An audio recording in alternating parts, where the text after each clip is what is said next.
coffee, big cup, and hello. Welcome back to another episode of the Gilmore Way Podcast. I'm Laura. And I'm Kate. And by now, you probably know that the pilot of Gilmore Girls was funded by an advertising consortium called the Family Friendly Programming Forum. We've talked about this in previous episodes. The FFPF was looking for new shows that would be relevant to today's TV viewer with generational appeal, depicting real life, featuring content and language that is appropriate for a broad family audience. Family-friendly programs also embody a responsible resolution, but Gilmore Girls has some pretty shocking and salacious moments, and even some raunchy dialogue. But psych, that's not the kind of family-friendly goodness we're here to discuss today. What I really want to talk about is how Gilmore Girls depicts really messed up family dynamics, and why the messages we took away from the show about love, marriage, and family were perhaps not so wholesome, responsible, or helpful in the end. I was reading The All or Nothing Marriage by Eli Finkel, and he noted in Chapter 6 that in a recent study out of 22 capitalist democracies, the happiness penalty of parenthood, basically how much your marital happiness takes a hit after becoming a parent, is largest in America because it has some of the least family-friendly employment policies. And it got me thinking that your country has backwards ideas about family values because it talks about them at length and then actively blocks the kind of policies that make stable family life possible in a post-industrial advanced economy. And frankly, so does Gilmore Girls a little. Or perhaps not backwards so much as not comprehensive or progressive enough. And even though it's held up as a trailblazer in this regard. So I wanted to dig into this some more, both as a continuation of our conversation from last year about the marriages on the show, and as groundwork for more detailed conversations we have planned about some of the main relationships. I have thoughts. How many thoughts? 55 pages of thoughts. It's a lot of thought. Where would you like to get started this evening? We should start with a spoiler warning. Spoilers all podcast, y'all. Don't say you weren't adequately prepared for that. If you don't want to know what happens, you might want to bow out now, binge the show, and then come back because this is going to be fun. And I can't necessarily promise that profanity is not going to slip out of my mouth because this is a topic that gets me a little fired up. And also, you may hear a cat at some point throughout this recording because Laura got a little kitty. Yep. Currently napping. We'll see how long that holds out. And just a general friendly reminder, if you could please just do those YouTube things for us. We always appreciate them. Like this video, subscribe to our channel, leave us a comment on your thoughts on why this show hits or misses the mark in terms of family friendliness. We'd love to hear your takes as well. Yeah, and I mean, spoilers for my conclusory thoughts, but I don't necessarily think this is a bad thing. So we're going to talk about the pros and cons and kind of what they did well and maybe what didn't quite hit, at least for my analytical brain here in 2024. So let's start with this question. What do you think it means to be family friendly? I think it means to be unoffensive. And that in itself, I think, sets up any television show or any movie for failure because you are always going to offend somebody. You know, you could have the most wholesome thing and just have a TV episode with Laureli and Rory playing with puppies and kitties for 60 minutes, and someone will find a way to critique it and say, that bothered me, that offended me, XYZ. So any show, Gilmore included, is just going to fail in terms of family friendliness depending on, the viewer. Because you, Kate, as a viewer, could go through an episode and say, yes, this episode is family friendly. I see nothing wrong with it. I could have a completely different take where I see something and I'm just like, that's actually really problematic and I'm not okay with it. And I don't want to watch this show. I wouldn't want a child, if I had one, to watch this show. So it's going to really just be so largely dependent on how the show is being perceived by the individual watching it. And so to say that, this show is not family friendly, I definitely don't think it is in a lot of ways. But I think that the argument to be made for any show being family friendly, no show is ever going to satisfy that definition again, because you're always going to offend somebody. And I think that's the crux of what family friendliness is being unoffensive. And nothing will ever be perfect in that regard.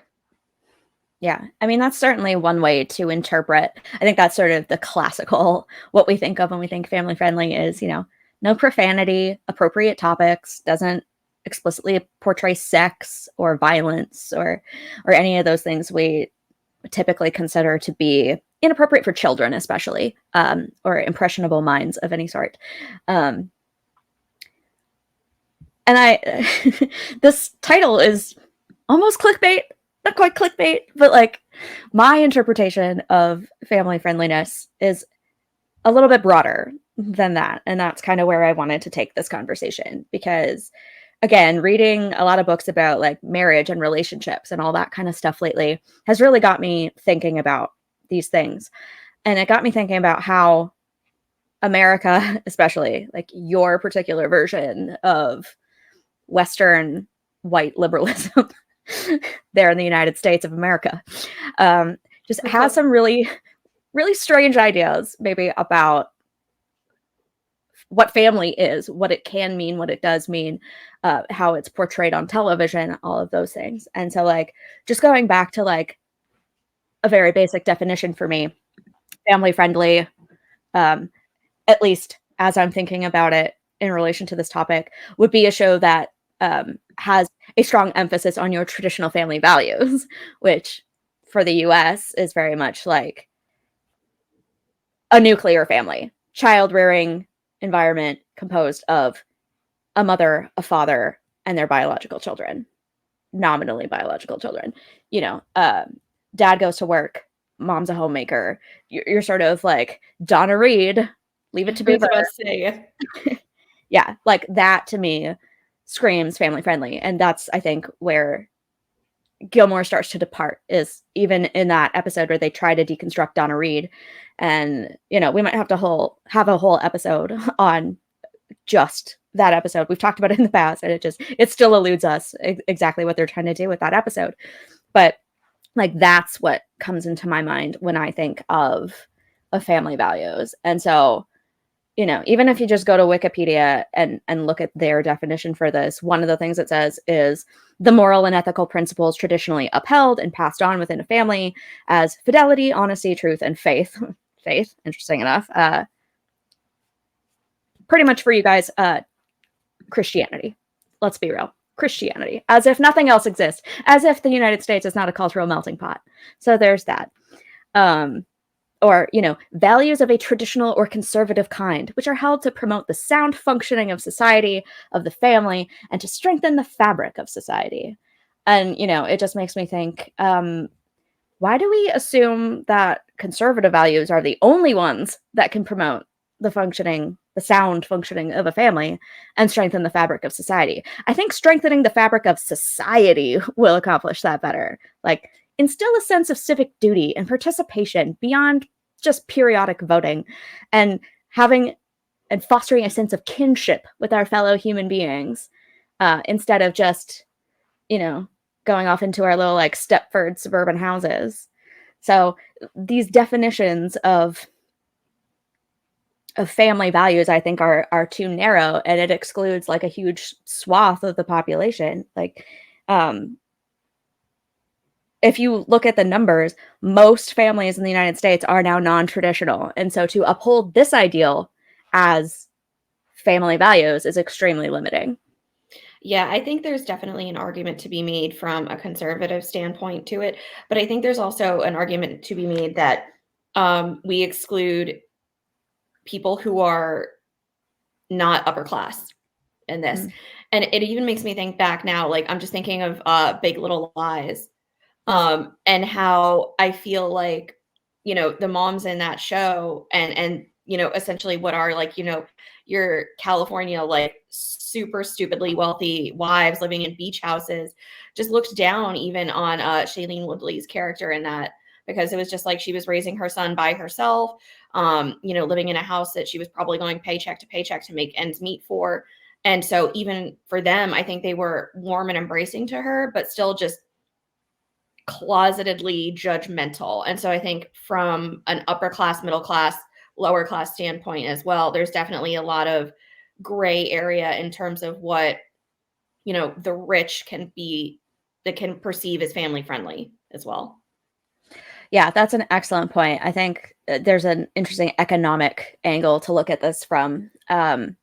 If you look at that same family values Wikipedia page, they also define something called familialism, which is the ideology that puts priority on family and family values, which advocates for a welfare system where families, rather than the government, take responsibility for the care of their members. And so that sort of, it made me think of, I recently watched a video by Philosophy Tube. Abigail's brilliant. If you're not already watching her, go do that because she's awesome. And she made a bunch of points that sort of connected for me. She sort of was explaining how all of the things that women are supposedly better suited to turn into unwaged work. Like that the calling of the feminine soul is caretaking and homemaking, things that people don't get paid for unless maybe they're very quote unquote lower class, and they're maids or housekeepers, low paid hourly wage work for people who can afford to outsource those to other people so that they can continue to make money. So there's just like weird ideas and circles in that department. But yeah, so social reproduction, basically household labor and maintenance, homemaking, child rearing, soft skills, mostly fall on women. And she points out that the last 50 years or so of economic policies have reinforced traditional hierarchies by elevating the economic importance of the family. The welfare state undermines the natural authority of the family because it assumes that the government should actually take care of its people and that a family is not a self-sustaining unit. So if the family is always in crisis, the solution is always, this is where I said that like profanity might slip in, but it was too good a quote not to give you the whole thing. Fuck them poor people, you're on your own. I just loved that. But and then she also says, what is the family? A scam invented by rich people to get free labor. And she makes an excellent point. Whereas, we didn't always live like this. We assume that what we've seen on television the last 75 years or whatever, it's just how it's always been. But that's absolutely not true. Back in the day, people didn't have reliable forms of birth control, and they would have a lot of children, as many as survived, simply to have more hands to work on farms because labor was like, again, it was centralized in the family unit. You had your farm, you were self-sustaining in many ways and were only trading on a small scale network of maybe like local neighboring farms. But people did everything themselves, right? And so the more kids you had, the easier that labor became, the more you could produce, the more wealth you could build. Maybe you could sell off some surplus and increase your own standing a little bit. Maybe you could marry the people at the next farm and like, again, improve your own status and standing and have this sort of like reliable, self-sustaining economic network. Basically, things that our globalized economy and larger systems of governments do for us now all used to be like the domain of the family. Everything would be taken care of within the family. And so the more kids you had, the more you could do that. And so that's why it's like a scam invented by rich people to get free labor. Once land became important, then the cultivation of that land resulted in resources and money. So that's where the family comes from. And also, obviously losing the ability to, like when slavery, was no longer permissive, and we had the Emancipation Proclamation, I think that definitely factored in as well. It's like, oh, I can't just conscript people to like do everything for me for free for the rest of their lives and just take away their agency and their freedom forever. I think that definitely also played into why now, mothers were expected to do more. And there's definitely, gender expectations there that fell into place as well. I think you make an excellent point too on just pop out as many kids as you can because it is going to be free child labor. And just there's so much that's wrong with it. Again, from having, the male father figure expected to do one thing, having, the mother expected to do one thing, forcing the kids to probably do labor and take on tasks that they shouldn't. We can sit here in 2024 and just look back on that and say like, oh my gosh, that's abhorrent. That's super not family friendly. But for them at that time, that's what they would have constituted a norm, like a normalcy to be.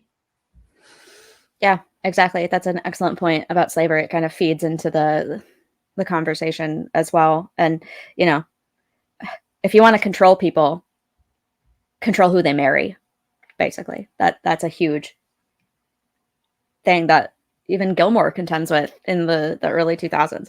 So it's such a fascinating and maybe unintuitive connection, but it's there for sure. But yeah, just the idea that the economy was built around the breadwinner homemaker setup of things. You needed to have someone at home raising children and someone out in the world making the money. But then, you know, the cost of education skyrocketed, the cost of real estate skyrocketed, and it's now no longer feasible for most families to live that way. But it sounds like our politicians, especially the conservative ones, are sort of like, oh no, like our economy is going to crumble, and the entire world order, the entire social fabric is just going to tear apart at the seams if, you know, mothers work outside the home and kids are in daycare and women are allowed to have birth control and abortions. You know, just these talking points of like non-traditional families destroying the American way of life, even though statistically speaking, they make up the majority of the population of the United States, whether that's, you know, same-sex partnerships, civil unions, families without children, single parent households, all those kinds of things are considered non-traditional. And yet they permeate. And a bunch of them are done on Gilmore, which is interesting. And so it's like, if you buy into the family values narrative, Gilmore Girls is not family friendly because it actively tries to advance the idea that these things are normal and good and sometimes preferable to being forced into a marriage you don't actually want. Mm-hmm. And a lot of the times they're not, and they're unhealthy. And that's one of the things that I've always taken away, like, especially as I got older watching Gilmore, you know, there was obviously a very differing perspective that I had on it, watching it as a teenager in high school, but watching it, you know, as an older woman now, just even the concept that you can paint single motherhood like they do for Lorelai and Rory in such a positive and almost light, where it's like, this is what you should strive for. Like, see how well they did with it, like the bond that they had. And it's like, that is obviously characterized as untraditional within, you know, modern day American society, but they made it work. But it should also be something where you need to be careful with painting too good of a picture of that's actually idealistic. Like, Yeah. just one example, but you need to allow for those untraditional family dynamics to exist, but also not revel in them and have people strive for them when they can also be really unhealthy in their own regard and not always work out. Yeah, we'll definitely get to that a little bit more. But I want to sort of like start us from the beginning. I have a list of 7 reasons, and there might be more. I may have missed a few things, but I know that we're not going to have time to maybe even hit all 7 of these in any great detail. So um, if you guys come up with anything that we missed, let us know. But hopefully we'll still have lots to talk about. But reason number 1 that I put on this list that Gilmore Girls is not family friendly is that Amy has really messed up ideas about families, apparently. I have a quote from her, so I'm going to read this out and then give me your take on this. Well, the thing about families is they never work their shit out. They are dysfunctional forever, and because of that, it's the best possible way to come up with stories, because you will never solve your problems there. It will always be what it is. There were a couple of things I wanted to explore, but we just didn't have the time. Yeah, and I know that this quote from her comes out of, you know, an interview and asking the question, is there going to ever be like a revival 2.0? Will we ever see, you know, the return of more Gilmore Girls in our lives? And that was her answer to that question. And I'll start by saying, like, no family model is ever going to be perfect. And I think that even, you know, when within any marriage, within any partnership, you know, especially when kids are present, there are always going to be things that you can improve upon within your marriage, within your familial unit, whatever that looks like for you.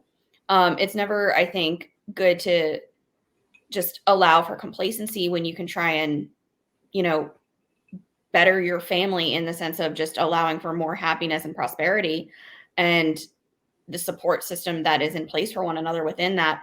But to go the other way and say families are just always going to be innately dysfunctional and like it's just a dumpster fire 24/7 around the clock, that does a lot of disservice as well, because you're just saying that you're never going to acknowledge that like genuine happiness and stability can exist, and it's never going to be a permanent state of being. But to just say like, oh, not even 24 hours could potentially go by without this family just imploding amongst themselves or something horrendous going wrong, and they're never just going to have like a good day. Wow, your glass is not even like, her glass is not even half empty or half full. It's just like, is there even a drop of water in it to begin with? That's so just negative and pessimistic. And I think perhaps it could stem from, obviously her own upbringing and her worldview, but she dumps that into Gilmore Girls so prevalently as well. And that's also not great a lot of the time. Yeah. I low-key hate this perspective. Like, you can tell that it drives her writing and her ideas. But the only people who never work their shit out are people who don't self-reflect. People who don't do that self-work to understand where these things are coming from and to actively work to overcome whatever is holding them back or whatever is causing conflict or strife or struggle in their lives. And her characters never do that, which is why they never truly progress. They might move forward in certain areas of their life, especially their careers. Like Lorelai's main achievement in the main series is not her relationships with other people or even her relationship with herself necessarily, but it's her succeeding as a capitalist entrepreneur by opening her own business. And with Rory, it's getting through a private school and an Ivy League education and getting a prestigious job as a journalist, right? Like their successes are tied to their achievements that have nothing to do with their family lives or their interior lives. And I mean, it's good to portray, career success and academic success. Like those are still good things. It's just sort of at the expense of other stuff. And there's just a lot maybe that's missing, especially like I've made this point before. Gilmore Girls really doesn't interrogate the internal lives of the characters. Like unless Lorelai is talking to Suki in the kitchen, you don't get a lot of her thought process or her emotions or just like what's going on inside of herself. So, and you almost never get it for Rory, like next to 0 times. They just sort of gossip and banter with each other and maybe don't get to the true heart of their emotions and how they're feeling about things and why they feel that way. But that's kind of neither here nor there. But yeah, so like self-reflection is key for progress, and they don't do that. And it makes me wonder if that comes out of someone else who maybe doesn't want to look in the mirror too closely and who is stuck retreading her own past. Like, I mean, okay, this is just speculative. I don't know Amy Sherman Palladino from Adam, except for what she says in public interviews. But she's recently announced a new show that she's working on with Dan. Yannick is also, like the Michelle actor, is also involved in this this new production they're filming in France. It's called Etoile, and it's another ballet show. We get it. You like ballet. Maybe try a new subject. Like, I don't know. Maybe it's just like, I don't know if it's going to be like Bunheads 2.0 or if it's going to be totally different or whatever. But it's one of those things where like you just kind of see the same things coming out of her over and over again. There's like a repetition to the themes of her art. And I don't know. Maybe I haven't watched Maisel yet either. So like I need to watch that. But, again, feminism, career women, tension between family and career. Even though I haven't seen Maisel, I know that those are all things that are tackled on that show. And yeah, like I don't like the idea that families can never escape these cycles. It's toxic and it's just a bad take on the world. And once again, it makes me think of Ted Lasso, which we talked about back in January. There's this moment where May and Ted are like, it's the 3rd season, and Ted is contending with having his mom in town, and she kind of messed him up in a way because she would never talk about her feelings. Remind you of anyone we know. And May recites a poem by Philip Larkin. It's really short, so I'm just going to read the whole thing because it's quite poignant, I think. They fuck you up, your mom and dad. They may not mean to, but they do. They fill you with the faults they had and add some extra just for you. But they were fucked up in their turn by fools in old-style hats and coats, who half the time were soppy stern and half at one another's throats. Man hands on misery to man, it deepens like a coastal shelf. Get out as early as you can and don't have any kids yourself. Again, remind you of anyone we know. But Ted Lasso actively fought back against those ideas and tried to show different family configurations, even in the wake of heartbreak, and tried to show that, like, no, teaching people younger than ourselves that are not even just our own kids, like Ted is a coach to these younger men that he's in charge of, like, just trying to encourage self-reflection and self-work and therapy and all of these things to overcome those things that Philip Larkin is harping on about. Like, that's the way forward, and that's how to become a better person. But Gilmore Girls just ignores all of that entirely. I mean, and we've talked about this so many times, but I think it's an excellent thing to highlight here as well. That's why Rory goes to Christopher after she knows that she's pregnant to ask, like, hey, did you ever have any regrets about not being really present in my life? Do you really take significant stock and issue with what Lorelai did in terms of just, holding us away and removing you from this equation, even though you are my biological father? Because even Rory is contending now with, should I just go the path that my mother went? Because, it's almost like predestined for me and she succeeded with it. So I should just, keep Logan out of this picture now as well. Or should I just allow him to be a part of, my son or my daughter's life at this point in time and try and diverge from Lorelai's path and do something different? And so but even the fact that she can't make up her own mind in that regard with how she wants to live her life. And she has to go to her dad and say, like, hey, what should I do here? It's, again, just, I think, Amy feeding into that writing where she's just, I'm going to have this girl go down the exact same path as her mother yet again, because all I know is dysfunction. And so that's what Rory's trajectory is going to be. Yeah, just the assumption that that's how life works and it's inescapable. And yeah, I hate it. And, like, there are a couple of moments throughout the show where it's sort of written into the text and, characters kind of fight back against it a little bit, but maybe not enough. I don't know. Luke is one who comes to mind. He goes on numerous rants about marriage and family and whatnot.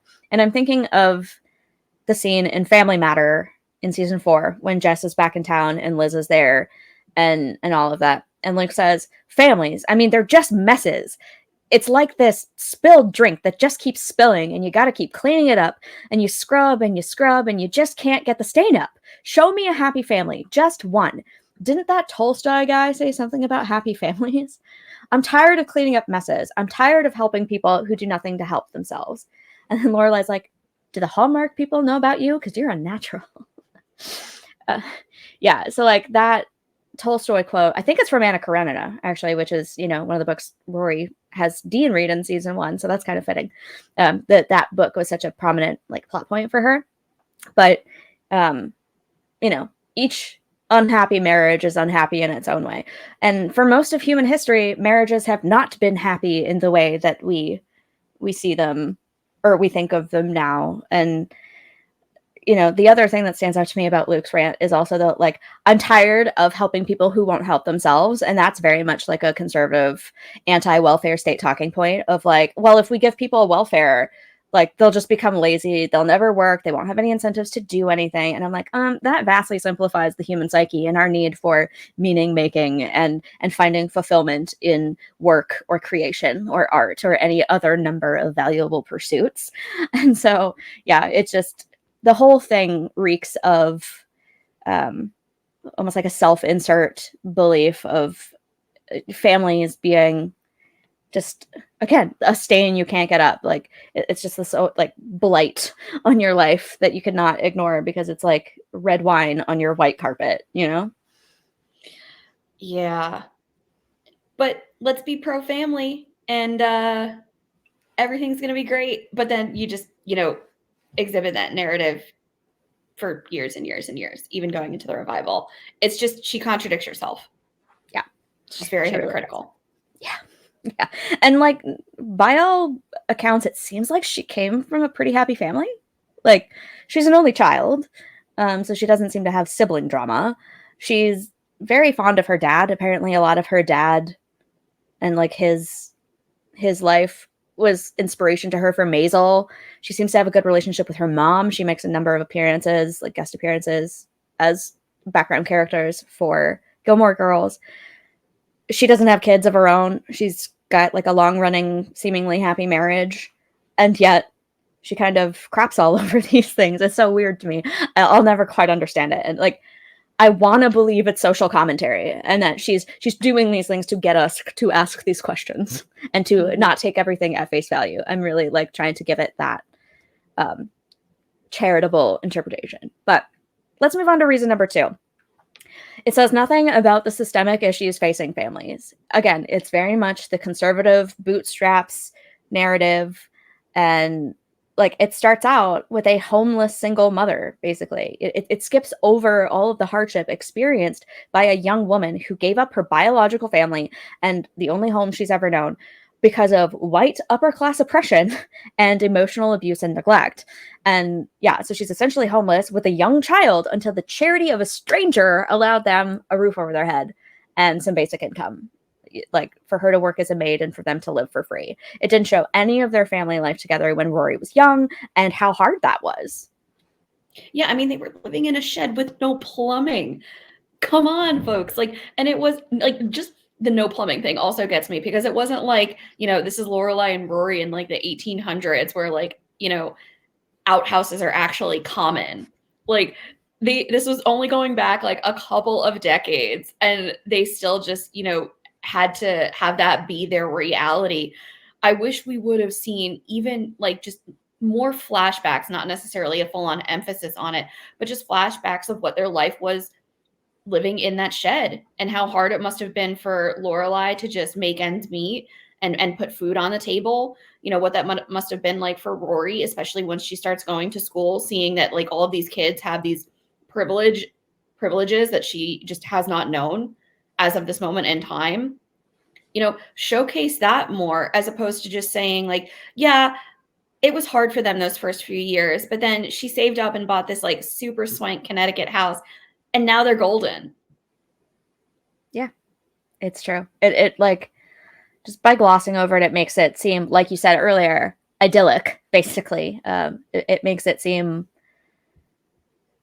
easy and doable. And like there were no systemic hardships faced by them ever. Stars Hollow is too quaint and too cute and too perfect for hardship to ever befall anyone. And, like this is where I find Your Country maddeningly contradictory. Your entire ethos is based on a deep culture of individualism and independence. And, Lorelai very much takes that to heart.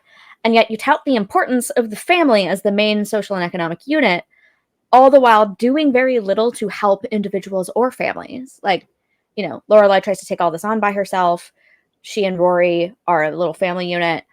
We hear nothing about her going for government assistance or having any. Well, I guess she didn't leave Hartford until Rory was almost a year old. And so technically that was her like maternity leave because she was a teenager and wasn't working yet. But, Your Country, compared to other advanced Western democracies, has poor maternity and paternity leaves, insufficient daycare options or like inaccessible, too expensive daycare options, food deserts, expensive and terrible medical care, especially in like birth centers and maternal care. And like your entire social safety network is almost non-existent. And that makes it basically impossible to live alone. So people are enticed to get married and to perpetuate that cycle of the nuclear family. But shouldn't an individualistic society champion individualism, the freedom to live alone? Freedom requires choice, and yet you're not allowed to have any choice about who you marry, how, and when you bring children into the world, who you consider to be your family, how your living situation ends up looking. It's just so narrow, and it doesn't take into consideration the interdynamics at play between families, within communities and clans and other types of living situations. We'll get to this more in point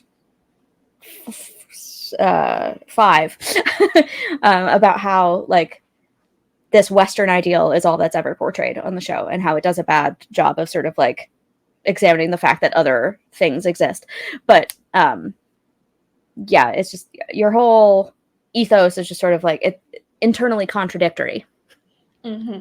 And it starts, like you said, from a young age for most people, just with potentially needing to go on government assistance from an early age. But even now, senior citizens and older individuals are also having a very similar problem with that too, where they're not able to collect on Social Security in the way that was promised to them, and that, you know, this country, you know, kind of guaranteed that your citizens are going to be able to collect on in that way, because you had X amount of people putting into, you know, that Social Security bank, and now more people are living longer, you know, collecting on it for years and years and years, and the funds are not there to back it up. But they paid money, they like, it's money that came out of their paychecks, and they were taxed on, you know, with the promise that like when you get older in life, the government will take care of you and give this back to you in that way so that you're going to be provided for. And now that's no longer the case either. But we're fine over here. We're fine. Yeah, that's an excellent point. And I have like a similar tangential point to that as well. But just to riff off of what you just said, yeah, again, it's like you're contributing to a social safety net, but then you're not the recipient of it. Your family is expected to take care of you, or you're expected to have enough money to pay someone to live in like nursing care, nursing homes, independent living facilities, those kinds of things, or hospice even, near the end of your life. And again, it's just like anyone who gets Social Security from the government is not going to be able to afford those things. And so you have to save up for basically all of your functional working years under capitalism just to be able to live into old age these days. And that's something Gilmore really doesn't tackle at all, is aging and caring for elderly parents. Again, going back to that family values article on Wikipedia, like just sort of like a basic overview. In Islam, you know, they have somewhat similar views about the importance of family and gender roles within that, and how your family is foundational to your identity. You're supposed to respect your elders, and you're supposed to take care of them in their old age. And nursing homes are unacceptable in their communities. And I was like, say what now? Like, so the idea that we have to take care of our parents into old age is not something Gilmore tackles. You know, Richard passes away suddenly in his 70s, early 70s, of a heart attack. And this is kind of foreshadowed to us, unfortunately, throughout the series. And Emily in her 70s is vivacious and vibrant. She's starting to work seemingly for the first time in her 70s. And she is living her best life on Nantucket in her best coastal grandma outfits. Whereas many people in their 70s are dealing with more serious health conditions and are needing serious support from their families because of, you know, advanced conditions. And so there's one thing that Gilmore doesn't touch with a 50-foot pole, among other things. And, you know, that's not even including ideas like multi-generational living, like having parents move into our homes with us, especially after a certain point, so that they're not alone and so that we can take care of them, and the stresses that can put on the family, you know, where you're an adult and you're independent and you're raising your own kids, but you've got your parents there. And so you're both a child and a parent in the same home or same space. And just like the difficulties of that. But that's kind of the only way a lot of people can afford real estate these days too, is like people in their 30s who are just getting married and having families need to bring their parents onto their mortgages so that they can afford a down payment and they can afford to get into the ridiculous real estate market that we're living with. And it reminds me of this video I recently watched. It like only came out a few days ago as of the recording of this. Tiffany Ferguson, another excellent YouTuber who I watch basically religiously. I have no religion except YouTube, but she had a whole video about communal living and, you know, the ideal of solo or partnered living and then starting our own families as ascending to adulthood. You're 25 and still living with roommates or family? The horror. And it made me think of like, before Suki and Jackson even started dating, Suki had her own house. And I'm like, how?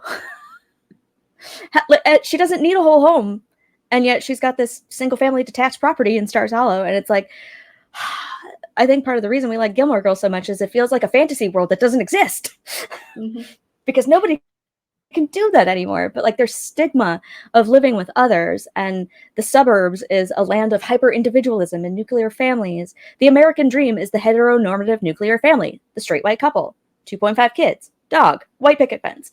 And this kind of lifestyle is increasingly unavailable to us millennials. And here Gilmore is making it look like this attainable ideal.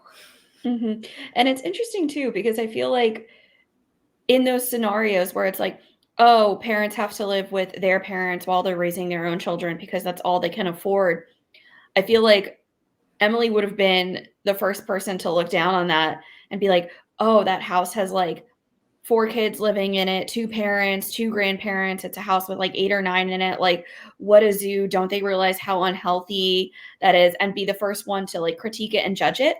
But then later on, as we see in the revival, she has Berta's family living with her because they needed that same sort of assistance and she allowed it. And she actually was just, I mean, I think selfishly, maybe because she was just benefiting from it, because now you have like, again, free hands to do the work in the house that you want and need to have done that you just can't or don't want to do yourself. And that your kids aren't doing for you, like your own biological children. But it's just interesting to me again, like, and hypocritical, where it's like you would have looked down on that, but then you have this family after your husband passes coming in to live with you because it was going to be financially helpful and beneficial to them as well. So come at me, Emily Gilmore. A little bit two-faced there.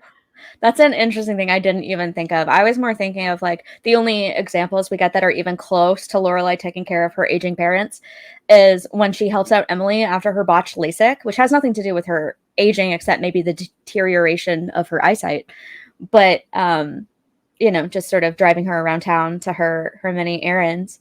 And then when she's helping Emily take care of Richard after his heart attack, like that's the closest we get to seeing Lorelai caring for the generation above her. And, you know, even if we got another revival, I don't think we'd see anything like her having to, that would be so fascinating if we got that in a revival 2.0, where now Emily is like 80 and Berta's family is off living their best life somewhere else. And she wants to move back from Nantucket to be closer to to Lorelai, Rory, and the grandchild or great grandchild in that case. And to have her move in with Lorelai.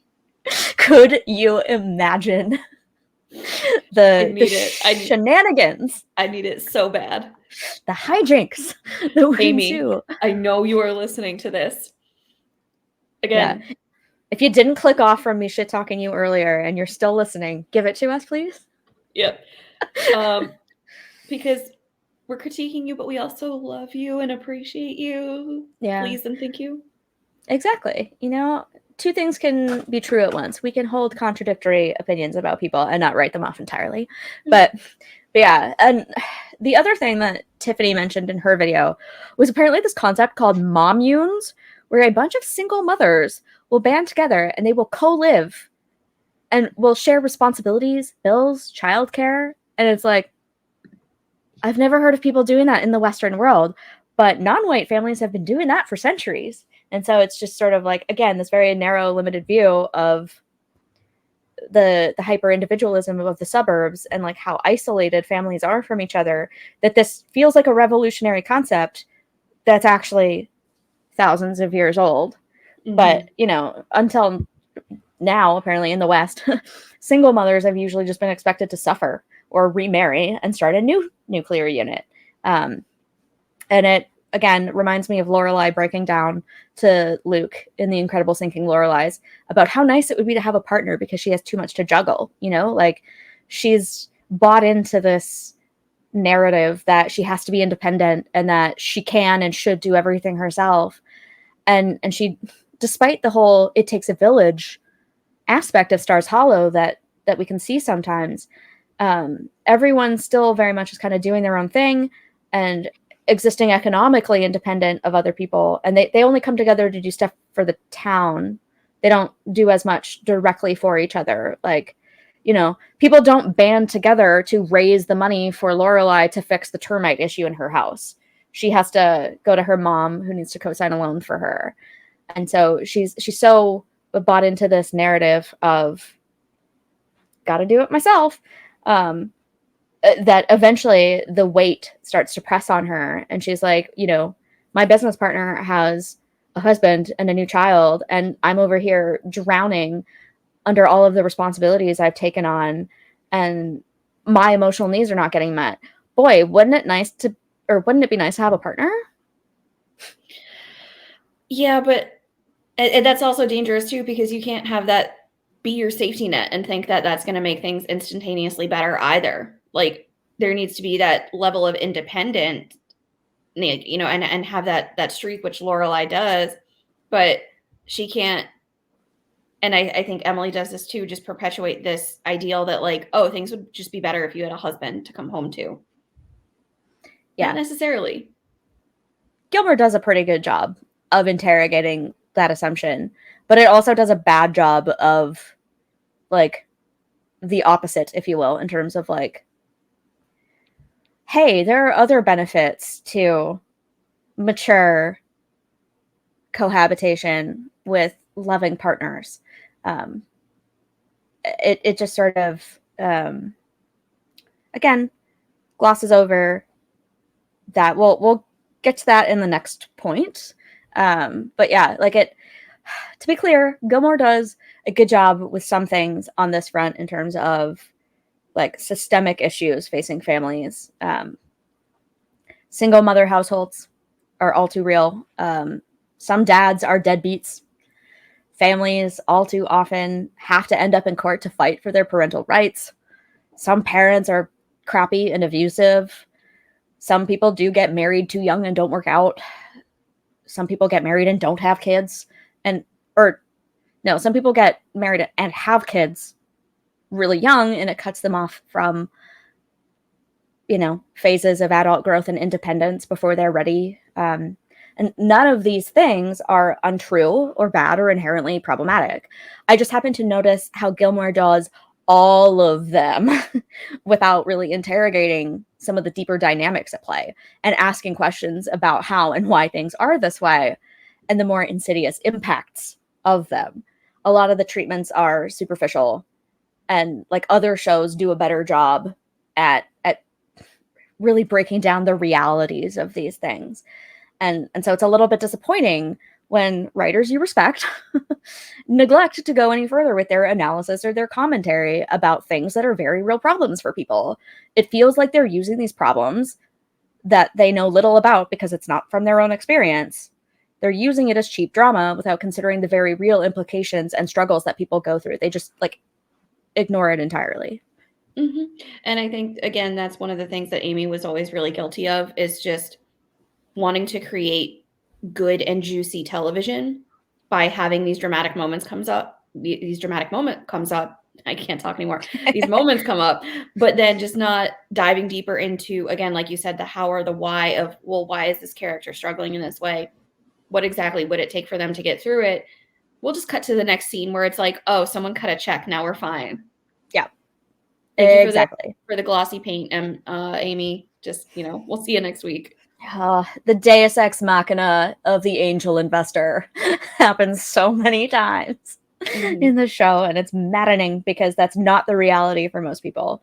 So yeah, again, systemic issues. Like, people just, like, rarely stop to think about how the economy is keeping them exactly where they are, and just the many inequalities that come out of that, and how social problems are actually being reinforced instead of solved by maintaining these patterns of belief about,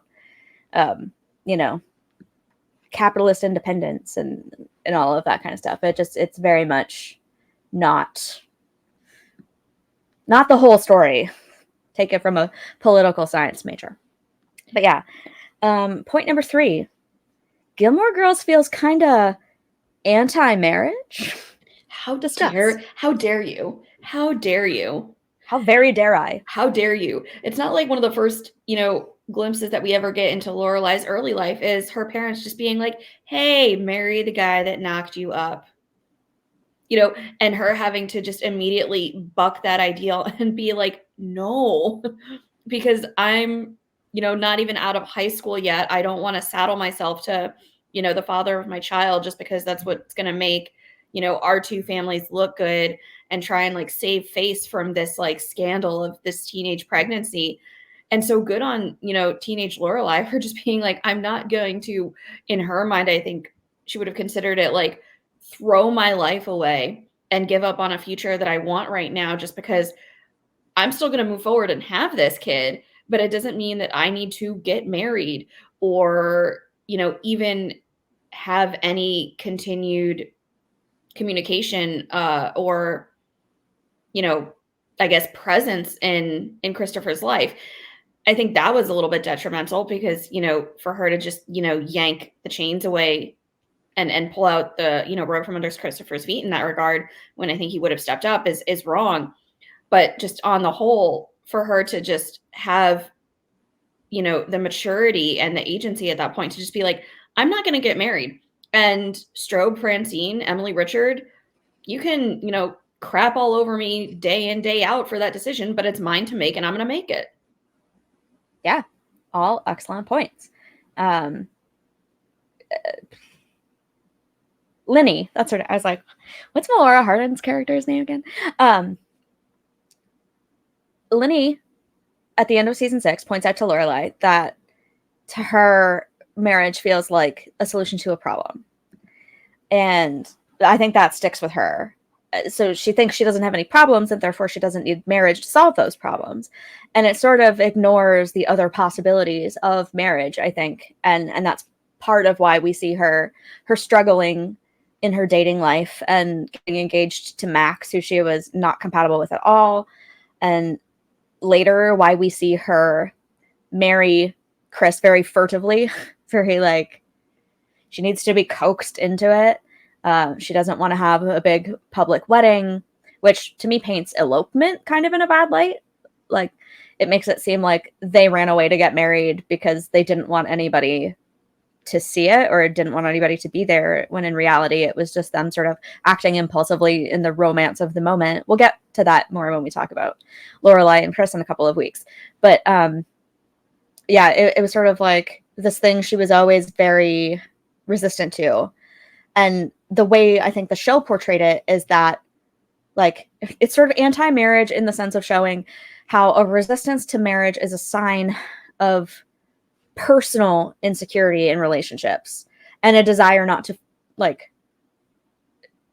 fall into the traps of getting married just for social validation. Like it made it seem like it was a failing of Lorelai's that she wasn't married, even though like we sympathize with Lorelai. We see that it's not the case, but like again, the show doesn't go any further in interrogating the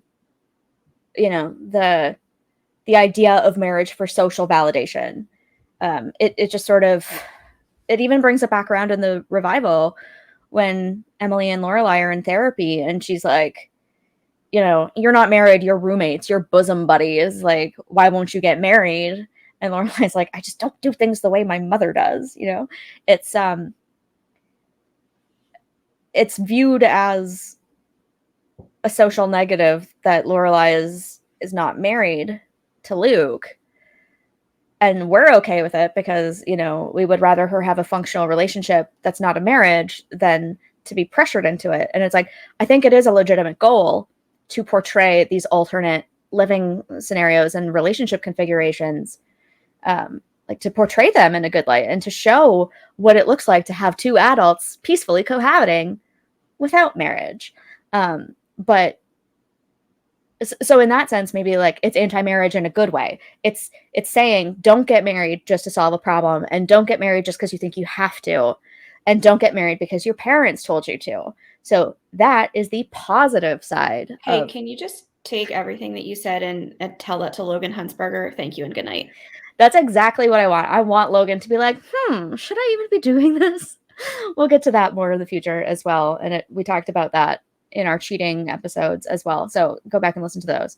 But yeah, point being, when I say that it's anti-marriage, that doesn't necessarily need to be a bad thing, because again, I think there are good reasons not to get married. And, if my partner were a Canadian citizen, I might consider not getting married. I might just have a big fun party where we solidify a commitment without signing the paperwork, so that the government can legitimize him and be like, you know what? Yes, you can live in this country. Were it not for immigration, I might not get married at all. Yeah, and I think Rory is a really good case study for this as well, because she obviously is very much fighting the ideal of, do I need to get married? Emily and Richard kind of always, I think, innately just, were like, oh, like, especially when she gets with Logan, he's like, oh, great last name. That family's so good. Like, let's lock that down for these two kids right now. And it's just like, let's not. Picture his blonde hair and her blue eyes. Let's absolutely not and say that we never did.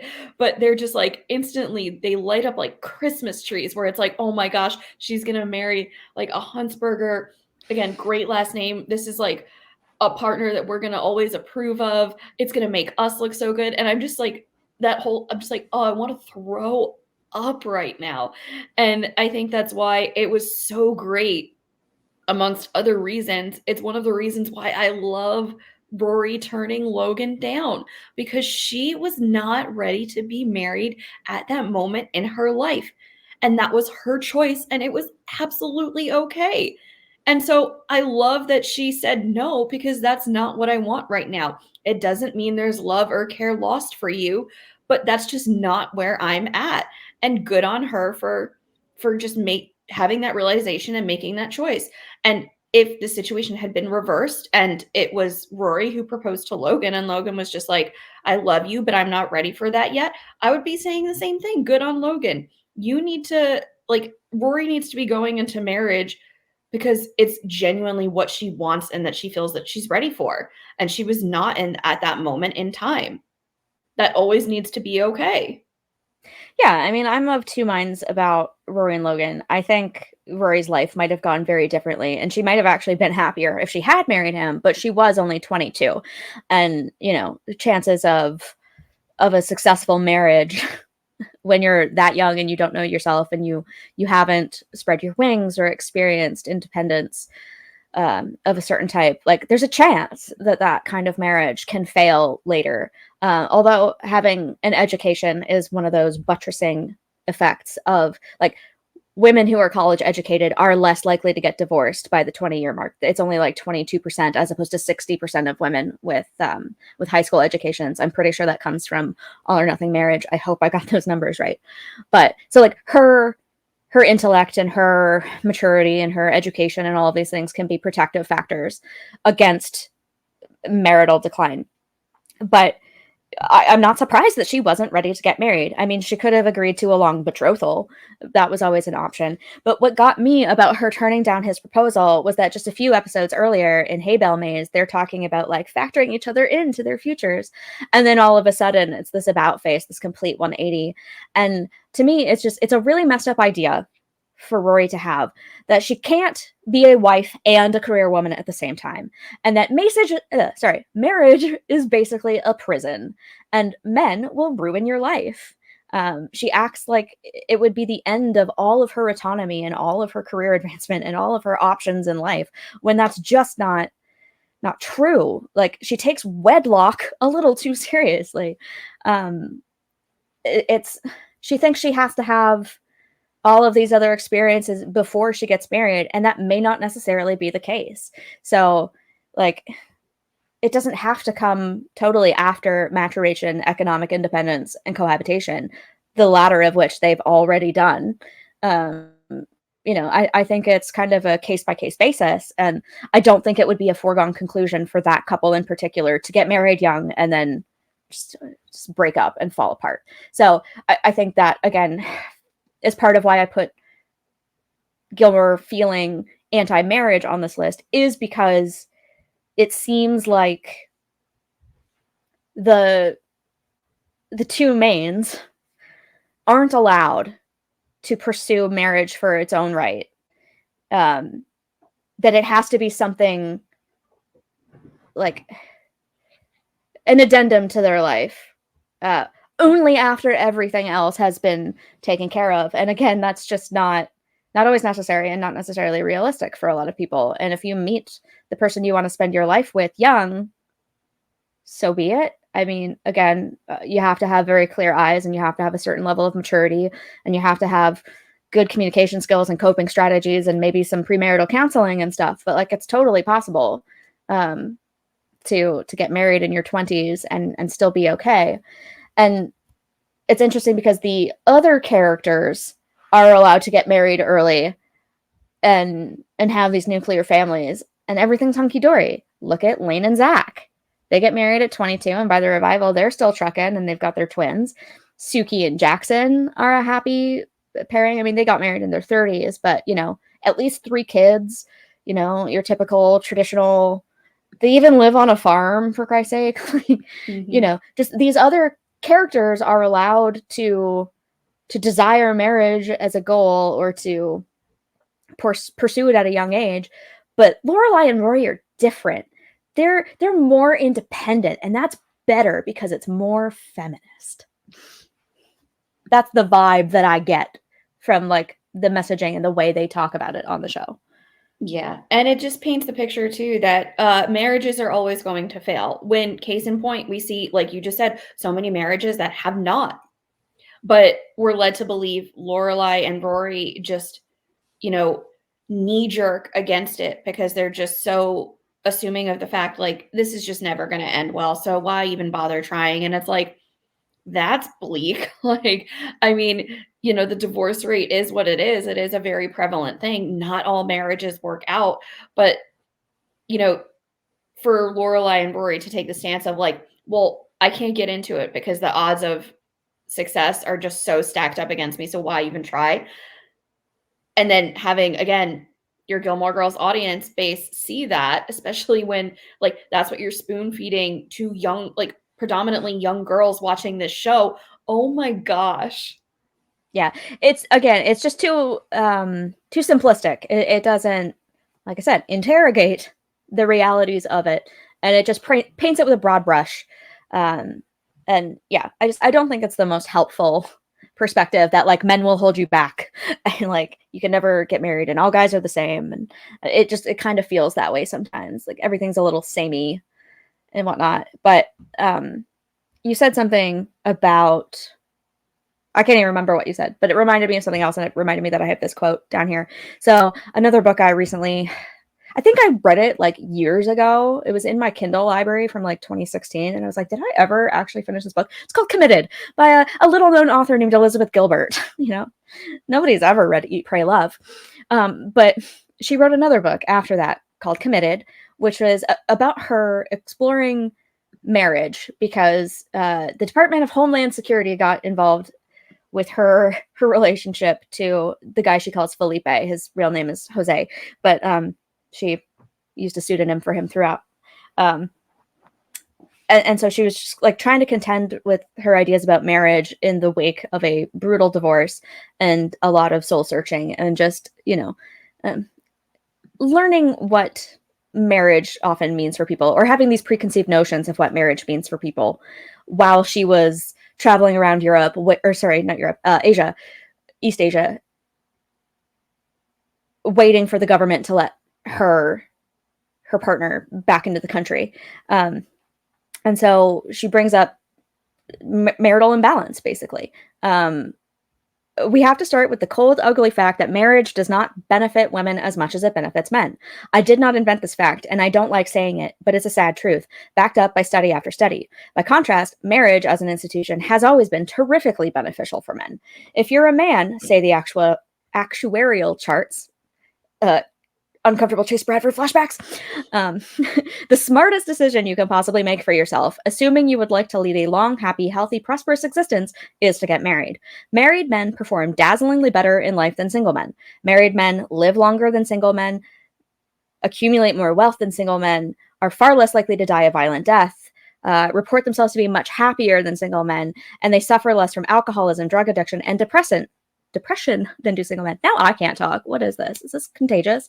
And then she goes on to say, dishearteningly, the reverse is not true. Married women do not fare better in life than their single counterparts. Married women in America do not live longer than single women, do not accumulate as much wealth as single women. You take a 7% pay cut on average just for getting hitched. Do not thrive in their careers to the extent single women do, are significantly less healthy than single women, are more likely to suffer from depression than single women, and married women are more likely to die a violent death than single women, usually at the hands of a husband, which raises the grim reality that, statistically speaking, the most dangerous person in the average woman's life is her own man. All of this adds up to what a puzzled sociologists call the marriage benefit imbalance, a tidy name for an almost freakishly doleful conclusion that women generally lose in the exchange of marriage vows while men win big. And so it's like, yes, this is a real phenomenon, and it's kind of interesting that the show tackles it, but it never names it, it never interrogates it, it never goes to show that like this is not true across the board, or that it's like, I would rather see a show prove that it is possible to achieve both career and personal success. Like, if we have this cultural imperative to have it all, show us what that looks like in a meaningful way, instead of just being like, well, having it all means you can have a career, but like, don't worry about your relationship, because loving, committed partnerships don't ever benefit anyone, right? Yeah, and you're absolutely right. We never get it. Again, just thank you, Amy. But it goes back to what you said about like just American society. Like, you tell us to have it all and have everything and be self-sustaining, but then you don't establish a government or, an economy that allows for it and that can support your citizens. So once again, thank you. It's flawed. Yeah. And it's like, why is it so unequal for women? Patriarchy. Woo! Drink. Patriarchy drinking game. Alive and well. But yeah, it's just, again, there are protective effects from this, and that includes more education, more choice, more equality in society. And we, like, despite the strides we've made, we haven't quite made it there. And so the imbalance is actually, like, it's improving. And, if there was ever a good time to be a married woman, it's now. Like, this is the best it's ever been for women in terms of like our control and our choice and our autonomy within our relationships. And we know more about relationships than ever. We know more about, the psychology of trauma and connection and conflict resolution. And so when you put in the work to learn about those things, I think it's possible to have a great marriage. But again, Gilmore Girls, they try to just girl bossify it by the end, where it's just like, Rory gives up her man for her career because feminism. Yeah, tips the scales way too far in the other direction. Yeah, again, it's just not a balanced view of what makes a meaningful life and what opportunities that might have opened up for her. Like, it doesn't mean she has to get married right away. It doesn't mean she has to have kids right away. Just that implicit idea of love, marriage, baby carriage. Gilmore had the opportunity to show us an alternative of like, hey, let's stay engaged for 5 years. It's just one of those things where like, we'll get married eventually, but like we have some stuff to do first, and like, that's chill. We're fine. It's good. And then yeah, have kids in your 30s despite being married for a long time. Show us that. That's another perfectly legitimate way to do things. But it's just like, no, Rory can't be with Logan because that's not how we want her story to end. She must be single as a means of pursuing her career goals. There is no other option for her but singlehood. No, there isn't. Yeah. But should we move on to our next point? Let me double check if this was an interesting quote, also from Committed. Liz talks about her mom and her mom's upbringing and her grandmother's upbringing. And I think it also kind of feeds into this anti-marriage narrative, especially on the Lorelei front. Back in her small Minnesota farming community, my mother had grown up witnessing a particular drama unfold year after year, in household after household, when inevitably a young girl would find herself pregnant and would have to get married. In fact, this was how most marriages came to pass. But every time it happened, every single time, it would be treated as a full-on scandal for the girl's family and a crisis of public humiliation for the girl herself. Every single time, the community behaved as though such a shocking event had never before occurred, much less 5 times a year, in families from every possible background. Yet somehow, the young man in question, the impregnator, was spared disgrace. He was generally allowed to be seen as an innocent, or sometimes even the victim of seduction or entrapment. If he married the girl, she was deemed lucky. It was an act of charity, almost. If he didn't marry her, the girl would be sent away for the duration of her pregnancy, while the boy remained in school or on the farm, carrying on as if nothing had happened. It was as though, in the community's mind, the boy had not ever been present in the room when the actual sexual act occurred. His role in the conception was strangely, almost biblically, immaculate. I thought that was like so Dear Emily and Richard that it hurts. The fact that this is like, you know, it wasn't just a scandal in the 80s when Lorelei got pregnant, like that this happens everywhere all the time, and that, like, you know, women are encouraged to get married and have kids, but God forbid it should happen outside of wedlock and when they're too young, and all of these things, and that this relatively commonplace thing keeps happening for some reason, and it almost always falls on the woman. And again, marriage is the solution to a problem.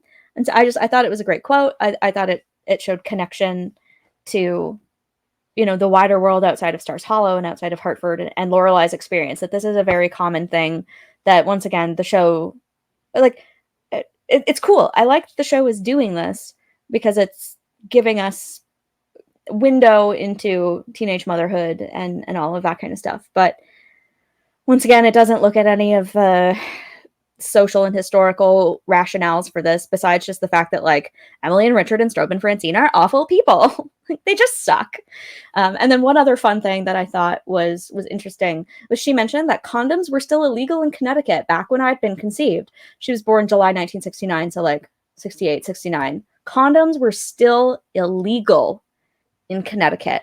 And a local bishop had recently testified before the state legislature that if restrictions on contraceptives were removed, the state would be a massive smoldering ruin within 25 years. Just gonna point out that Connecticut is not a massive smoldering ruin, and it's a great place, and you should all go, especially if you're coming to FanFest in October. We'll talk about that more at the end of this episode. But yeah, case in point, we haven't fully imploded yet. Let's just leave it there. Not fully. We're getting there. But, oh, and this is another fun one. I know, we have to move on, but, like, also, I love this quote. This is my beef, by the way, with social conservatives who are always harping about how the most nourishing home for a child is a 2-parent household with a mother in the kitchen. If I, as a beneficiary of that exact formula, will concede that my own life was indeed enriched by that precise familial structure, will the social conservatives please, for once, concede that this arrangement has always put a disproportionately cumbersome burden on women? Such a system demands that mothers become selfless to the point of near invisibility in order to construct these exemplary environments for their families. And might those same social conservatives, instead of just praising mothers as sacred and noble, be willing to someday join a larger conversation about how we might be able to work together as a society to construct a world where healthy children can be raised and healthy families can prosper without women having to scrape bare the walls of their own souls to do it? And once again, I just thought that was so perfectly connected to Lorelei, and how, again, the show doesn't contend with any of the larger questions of why this all fell onto Lorelei and the larger ramifications of this happening on a societal scale. Yeah, all excellent quotes. Yeah, just the parallels are there. Yeah, this is just me reading a lot, but yeah, I just, to sum up that section, you know, an interesting consideration that came to mind for me about it being family friendly is partly the idea that the reticence to marry is painted as a personal struggle or even a personal failing instead of a rational fear about the state of the world and the legal and economic impacts of such things. And it doesn't interrogate the real reasons that women are choosing to marry later or not at all. And it paints men as fuckboys who just don't care to settle down. So this is a mixed bag for me. Half and half. Half good, half bad. Yeah, but I do like that point as well, where, again, especially for women, if you don't get married, it's like, well, why? What was ever wrong with you? It's like, nothing. That was just a choice, or some people just, marriage is not for everybody. Like, and maybe you just never meet the right person, or again, you do, it doesn't work out and you don't want to ever get married again. But yeah, just going back to what you said, marriage as being equivalent to, now that woman is successful, fuck off. Yeah. Okay. I know we've spent a long time on this one, and I swear the others are kind of shorter, and we should get through them faster. But I've got at least one more point on this one. This comes from, I believe, the All or Nothing Marriage. And so the quote is, Americans are unique among Westerners in how strongly we value both marital commitment and self-expression.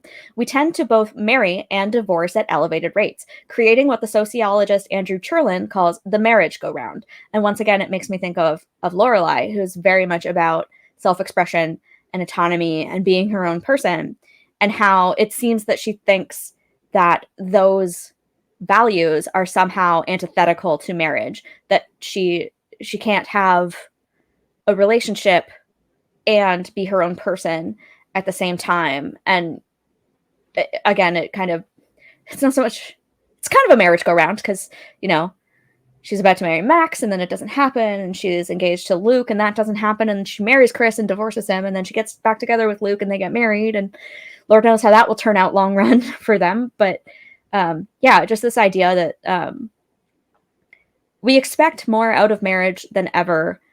And some people, Lorelai included, are having a hard time rectifying being able to find their best selves, if you will, within a marriage. They're just having a hard time balancing that and having it all. We have so many ideas about what having it all means, and we think it's impossible, and so we put it off until like fate dumps our perfect person in our lap and things will just be easy. But once again, it's not really how relationships work. Nope. Yeah. Nope. Okay. Again, I still have so many freaking quotes. So many freaking quotes. I know. So let's skip ahead down to number 3, which is, I'm sorry. I have to do one more quote. I'm sorry. Not sorry. This one comes from Sex at Dawn, which is a book I've referenced before. Could it be that the atomic isolation of the husband-wife nucleus with an orbiting child or two is in fact a culturally imposed aberration for our species, as ill-suited to our evolved tendencies as corsets, chastity belts, and suits of armor? Dare we ask whether mothers, fathers, and children are all being shoehorned into a family structure that suits none of us? Might contemporary pandemics of fracturing families, parental exhaustion, and confused, resentful children be predictable consequences of what is, in truth, a distorted and distorting family structure, inappropriate for our species? I love that so much. Like, again, a place where I think Gilmore succeeds. It rails against this idea of the nuclear family being the end-all be-all. Again, it's incomplete in its exploration of that, but it's true. Yep. They just, again, it's just contradictory and hypocritical what Amy does right and left, really. Yeah. Okay, I just looked at the clock, and we got a speed round these last few. And so reason number 4 kind of spins off of reason number 3, so it should be a relatively quick discussion. But, like, reason number 4 is that the marriages we did get are also kind of fucked. Exhibit A, Emily and Richard's marriage was kind of bad, actually. What do you think? Like, are they relationship goals? Should we hold them up as such? I mean, yeah, I would say, like, yes and no for them. I don't want to say definitively yes, definitively no. Obviously, the whole, like, Pennell and Lot ordeal, showcased, like, some serious flaws within their marriage stemming from, distrust, poor communication. I think that, but their love was there for one another. It was genuine. They, worked together well enough to try and make their household what is idyllic to them as upper class waspy individuals. So I don't want to completely dump on their marriage, because I don't think that we should. I think it definitely was wholesome for the most part. There was genuine love that was there. They definitely failed as parents to Lorelai in so many ways. That's neither here nor there. So not something to want to replicate, but not abhorrent either, I'll say. Yeah, they weren't the best role models for what we would deem to be an enriching modern marriage. And I think, they messed up Lorelai and gave her the wrong ideas about what marriage should look like and what it means for her. So they didn't pass on the best values in that department. And the other area, sort of spinning off of that I think that they didn't succeed super well, is that, like, only Richard ever got to be his best self, if that makes sense. Like, Emily had to derive her entire identity from helping him thrive in his identity as the big shot insurance man who puts on a suit every morning and goes to work and works hard and makes all the money for his family. Like, his interests and her interests are superficial, and yet she devotes her entire life to supporting his career goals.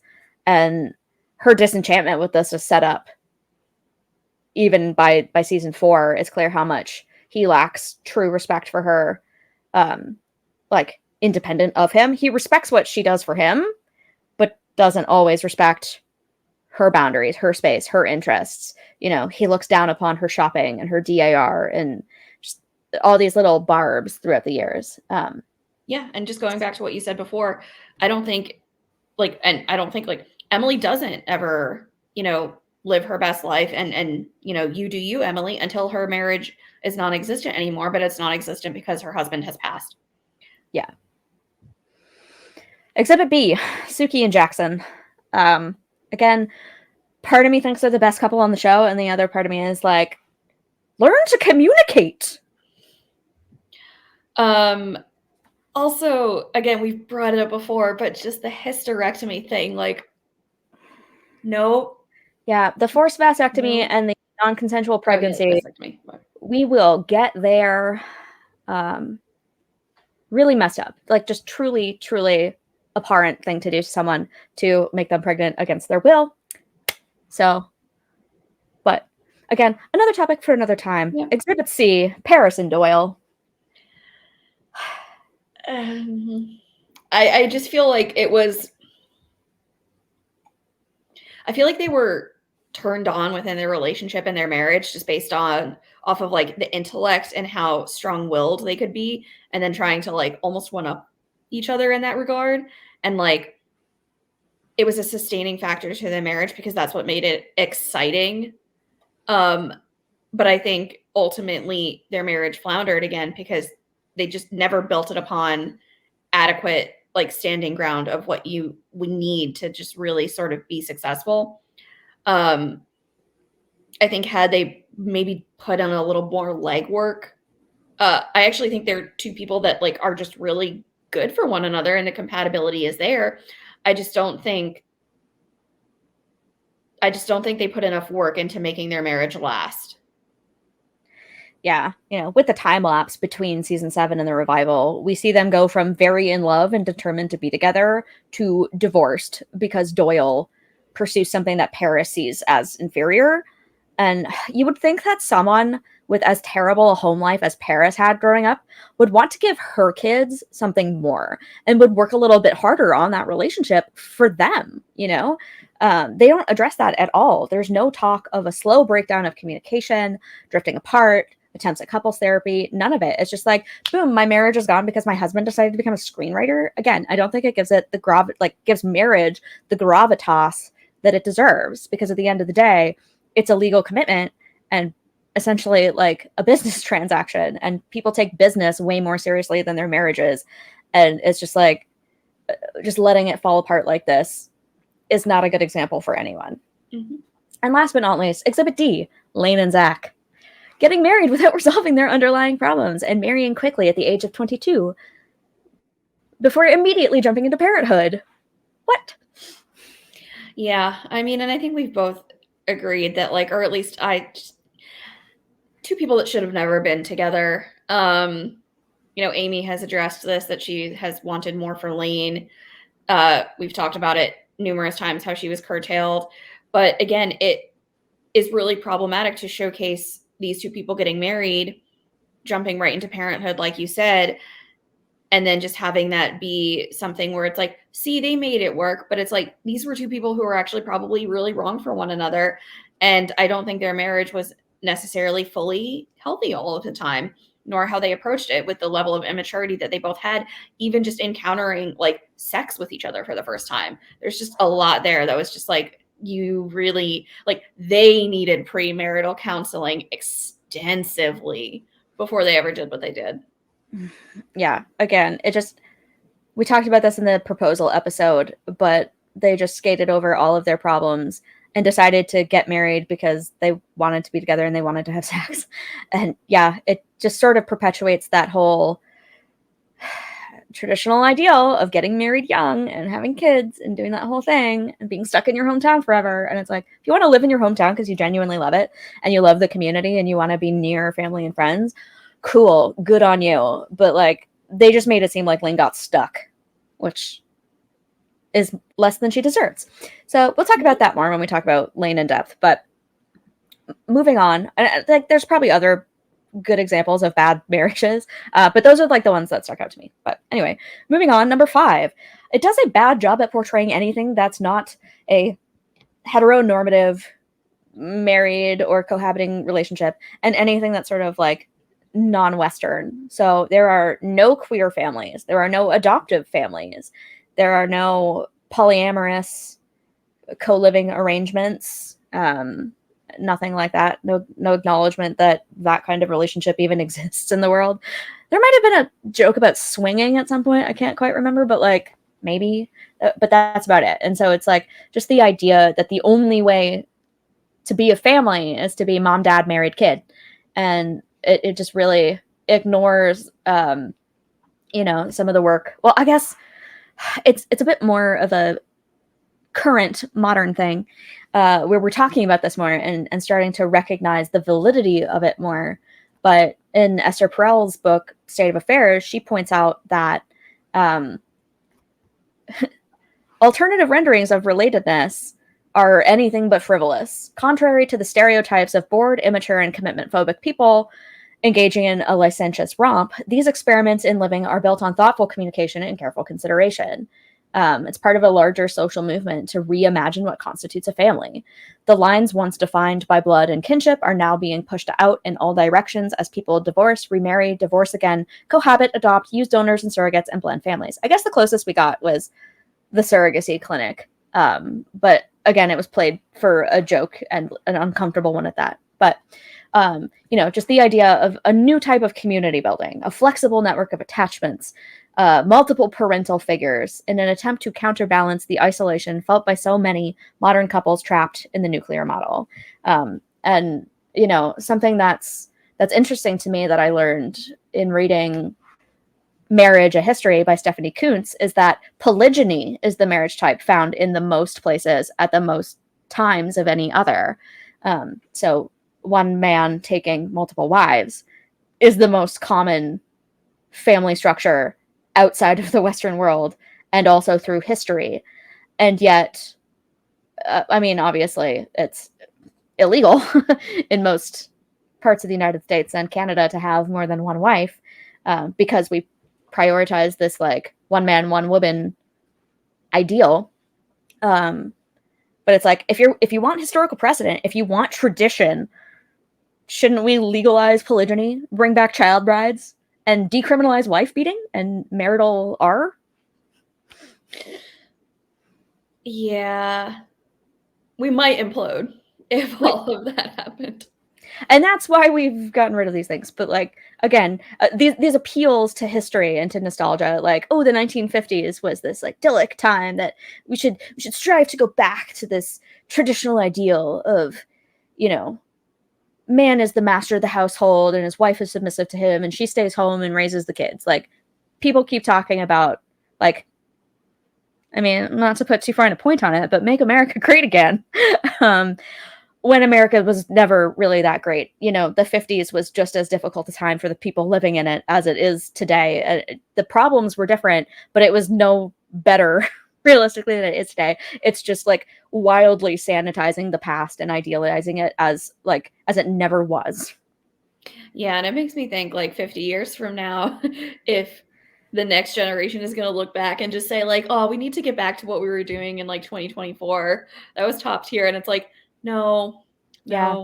Polycules and munes. All these things. Yeah, it'd be bizarre. And the other thing that Gilmore doesn't touch at all is aromanticism and asexuality. I mean, I've argued in the past that I think Taylor is possibly asexual and aromantic, but he's always just sort of played off as like a sad guy who's only interested in the town, and it's never confirmed to us what his relationship status is outside of his dedication to Stars Hollow. And so once again, aromanticism and asexuality are unaddressed, uninterrogated, and delegitimized in Stars Hollow. Like, they just apparently don't exist. No, of course not. We're just over here in our little bubble. See you next week. Yep. Reason number 6. Gilmore Girls is terrible at showing functional co-parenting. Good Lord. Wait, well, I'm sorry. Laureli and Chris are perfect. How dare you? Yeah. Her whole laissez-faire approach. God, she grew up in the age of Reagan. Just her laissez-faire approach being like open door policy. Maybe not the best. They just, again, portrayed her deciding on single motherhood as like the only right answer and the correct way to do things. And Chris is just a deadbeat, terrible person. We'll get more into that when we talk about Chris as a dad in a few weeks. But yeah, like, it's cool that it sheds light on single motherhood as a valid and often necessary family structure, but it ignores a lot of alternative family structures that that might exist or might be better, and the ones it does show aren't very healthy. Like, it doesn't go far enough. And it doesn't do a good job with single fatherhood either. Like, again, it makes Chris look like an absolute nincompoop who has no idea what he's doing and is totally like incapable of anything without Lorelei or Sherry. With, in reality, many men are great dads, and there are many great single dads out there. And yeah, so it doesn't address the very real hardships that Lorelei faced in doing what she did. And it doesn't really address parental rights in a, like, they have Luke scream it at Anna and then they end up in court. So, and Luke's not exactly a single dad because April doesn't live with him full time. That's very much a shared arrangement. And at first it's fine. And then they end up in court, which again is the reality for many. And I personally love the court scene, but you know, why can't you just show us like people who are doing this effectively without the need for a court order? Like, my dream would be to have like maybe Chris being with Sherry early on and them having another child, and their two sort of like little weird blended family units being super functional, like having Lorelei and Sherry actually be friends instead of having this weird jealous tension between them. And instead of having Sherry just like take off on her daughter. Yeah, I think they had a real opportunity to show what it could look like when mature people have a kid together and have an interesting blended family situation where everybody is supportive and they're respectful of each other and it's going smoothly. Because if Lorelei truly wanted to stick it to her parents, having her constantly be will she won't she with Christopher just reinforces the narrative in their heads that they belong together. And, you know, we as the audience are like, no, they shouldn't be together and that's a bad idea. But, you know, really truly stick it to Emily and Richard by showing the alternative and showing it working. would have been really, really cool. And commit to that bit, basically. Yeah, I just...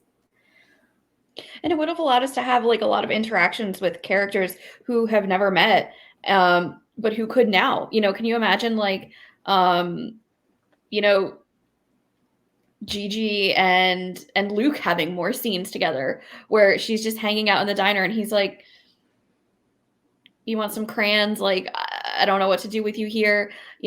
Maybe even Anna and Sherry having scenes together because, now they're going to, through marriages and past partners, be a part of each other's lives in that way. It opens the door to a lot that we just never got. And I don't think, potentially we ever will, but it would have been really nice to see. Yeah, it would have been really interesting. And the other reason I think that an alternate co-parenting arrangement would have been interesting was that they could have avoided the absent father, wounded daughter trope, like the whole daddy issues thing with Rory. Again, show that kids can grow up well and turn out great under alternative arrangements of parenting, and how great it can be to have multiple parental figures in your life. Like, lots of adults who are there to support you and nurture you and advise you instead of just like codependent mother and daughter who are extremely enmeshed. I think, having Rory like turn out great despite her dad not being around undercuts the very real emotional trauma that many women can feel and face after parental alienation like that. And again, they don't lean on it as heavily as some other shows, but it's still there, and they could have avoided it and done something totally different and shown us a different way. Agreed. Fully agree. Yeah. And last but not least, it's just bad at family dynamics on the whole. The whole shtick is that the Gilmores are estranged from each other at the beginning. So the show is founded on the premise that there isn't going to be healthy family interaction. So, like, it's important to tell these kind of stories, but do any of the families on the show not have some sort of messed up attitude about family? Crickets. I'll wait. You're going to be waiting a long time.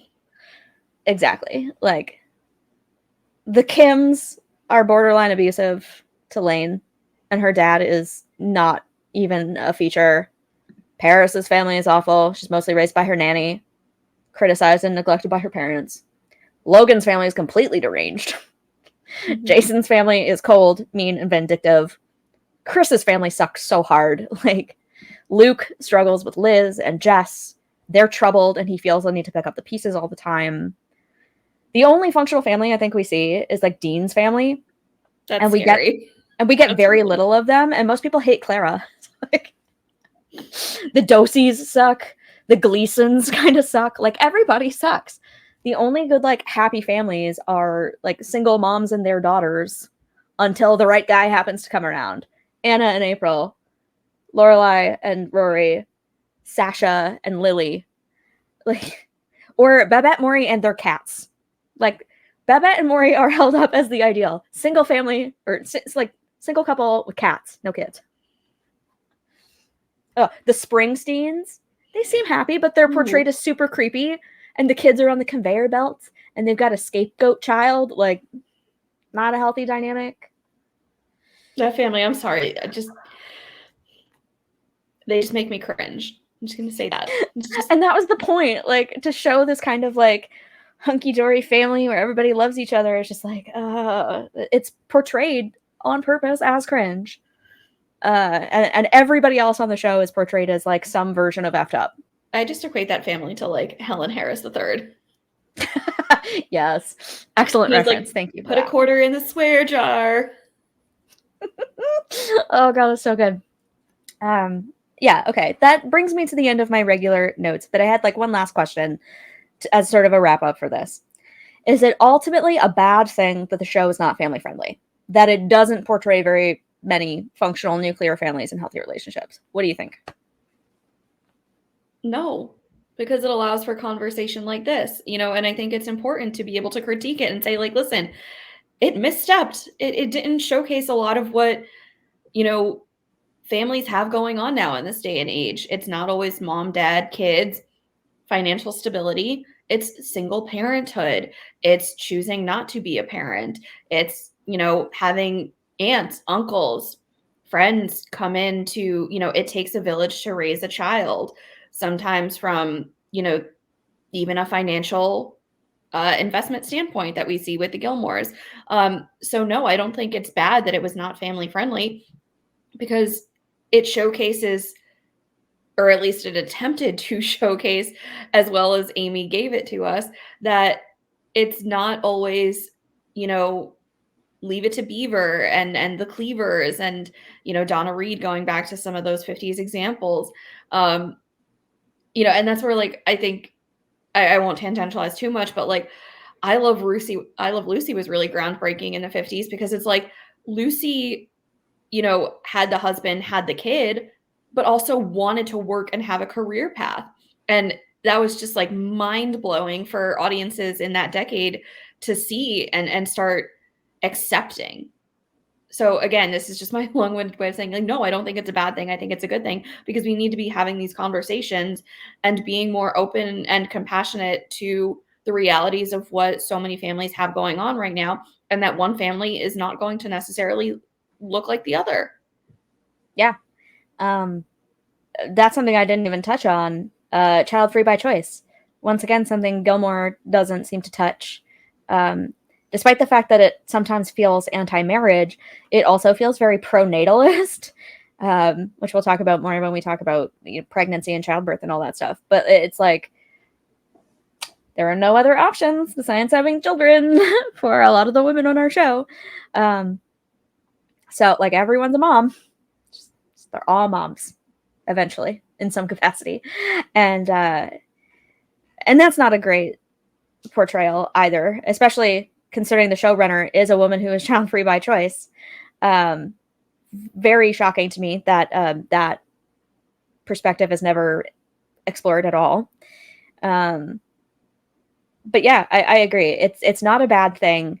I think what people love about the show is that it's refreshing to watch a show that allows for the messiness of life and shows that the husband and the wife and the 2.5 kids isn't the only acceptable life path, that each family is going to look different, and that family can mean whatever you want it to mean.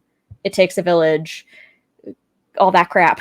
I just wish it had better messaging about what makes for healthy relationships and marriages, with less drama that's just played for kicks. I'm kind of just generally over the attitude that, you can't change anything, that you have to go along with this narrative, and that healthy dynamics aren't fun to watch on TV. Because, again, go back to our Ted Lasso episodes and hear me expound for a while about how, that show tries to portray things in the right way, of like how we should be trying to handle things. And Gilmore Girls never tries to like teach us any lessons about healthy relationships. It just portrays essentially bad ones.